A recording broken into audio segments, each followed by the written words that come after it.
Assalamualaikum warahmatullahi wabarakatuh.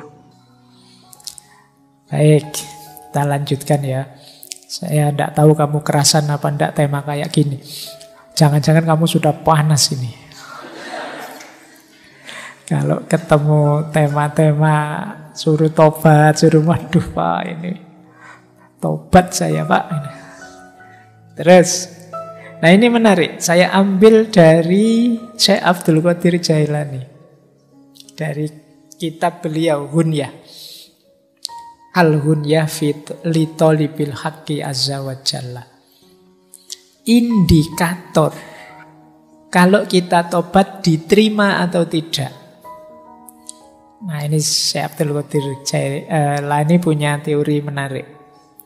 Kita kan tidak tahu tobat kita diterima atau tidak, tapi kelihatan dari implikasinya dalam diri kita. Saya yakin teman-teman yang rajin wirid, zikir itu tiap hari tobat lewat istighfar kita. Tapi coba dicek, kalau pakai teorinya Syekh Abdul Qadir Jailani ini, indikator istighfarmu, tobatmu diterima apa? Yang pertama, lisan kita terkendali dari yang tidak manfaat, ghibah, mencela, dusta. Zamannya beliau mungkin belum ada medsos, jadi tak tambahi lisan dan jempol kita terkendali.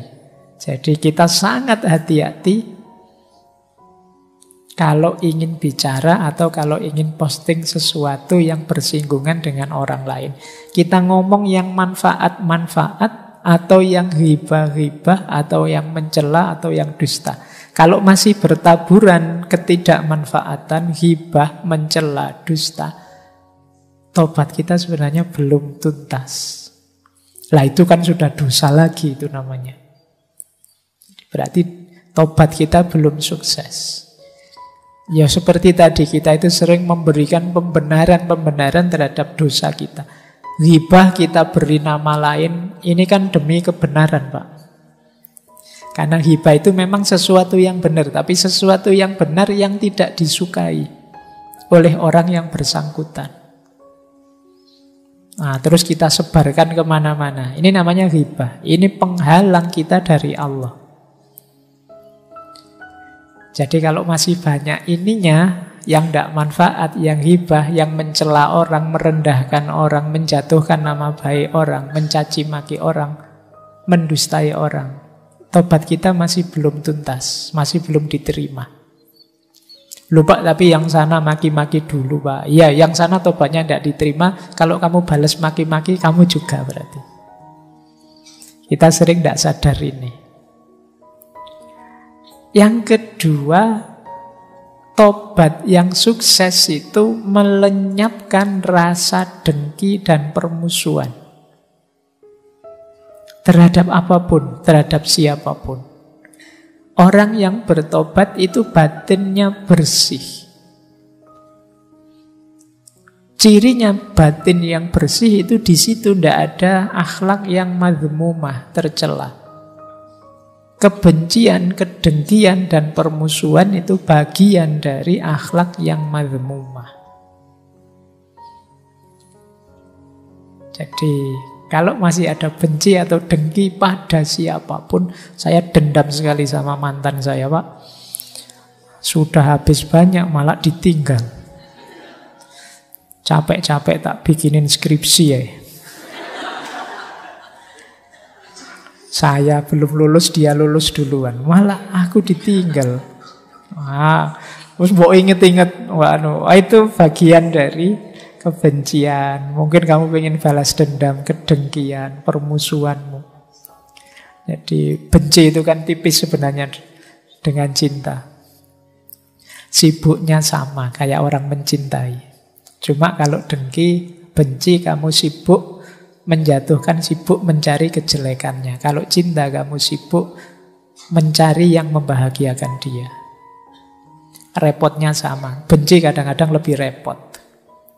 Makanya kata Imam Ghazali, di antara jalan muhasabah, kalau kita kesulitan muhasabah yang baik seperti apa, Wong kita tidak punya kemampuan berpikir sendiri, ambillah pelajaran dari musuh saja. Orang yang benci kita, orang yang dengki kita. Karena biasanya orang yang benci kita itu sibuk mencari kesalahan kita.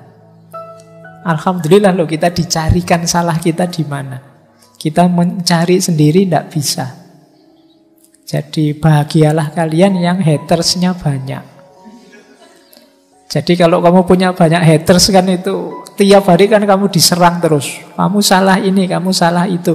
Alhamdulillah tidak capek-capek muhasabah, sekarang tahu salah-salahku di mana, kelemahanku di mana. Oke, jadi manfaatkan itu ya.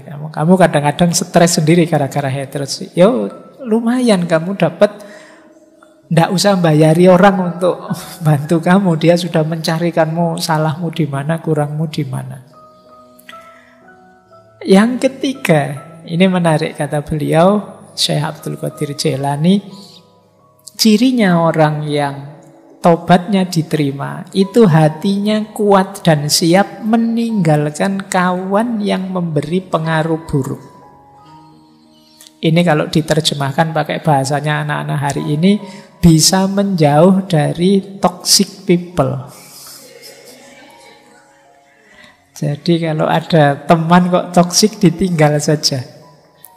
Nah, ketika kita tidak bisa meninggalkan teman-teman yang toksik, yang memberi pengaruh buruk ini, ya berarti memang tobat kita tidak akan tuntas. Ya kita kena pengaruh buruk terus, ya kita rusak terus. Jadi hindarilah orang-orang tipe ini. Meskipun terlanjur, Pak teman dekat ya Pak teman. Ya teman ya tetap teman, kan tidak harus tiap hari nyampur. Tidak harus deket tiap hari. Jadi belajarlah LDR-an, meskipun hanya dengan teman.